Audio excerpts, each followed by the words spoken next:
वज़ीर आज़म मोहम्मद शहबाज शरीफ की ज़ेर सदारत मुल्क में इंसानी स्मगलिंग के खिलाफ किए गए इक़दाम के हवाले से जायजा इजलास हुआ है। इजलास में वज़ीर आज़म ने इंसानी स्मगलिंग में मुलव्वस सरकारी एहलकारों के खिलाफ किए गए हालिया इक़दाम और वफाकी तहकीकाती इदारे को सराहा।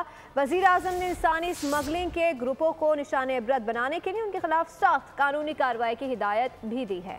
इंसानों का व्यापार करने वालों के गिर्द घेरा तंग, FIA की इंसानी स्मगलर्स के खिलाफ कार्रवाइयाँ। वज़ीर आज़म ने भी मुल्जिमान को निशान इबरत बनाने का सख्त हुक्म दे दिया। इस्लामाबाद में इंसानी स्मगलिंग के खिलाफ लिए गए इक़दामात से मुताल्लिक अहम जायजा इजलास हुआ। हुक्काम की जानिब से वज़ीर आज़म को इंसानी स्मगलिंग के खिलाफ लिए गए इक़दामात, कानूनी कार्रवाई और इंसानी स्मगलिंग के खात्मे के लिए कानून साजी पर ब्रीफिंग दी। वज़ीर इत्तलात अताउल्लाह तारड़, वफाकी वज़ीर अमीर मकाम और मुताल्लिका इदारों के आला अफसरान इजलास में शरीक हुए। इजलास से खिताब में वज़ीर आज़म का कहना था कि इंसानी स्मगलरों के सहूलतकार सरकारी अफसरान के खिलाफ कार्रवाइयों का आगाज खुश आइंद है। मुलव्वस मुल्जिमान की जायदाद और असासे फौरी जब्त किए जाएं।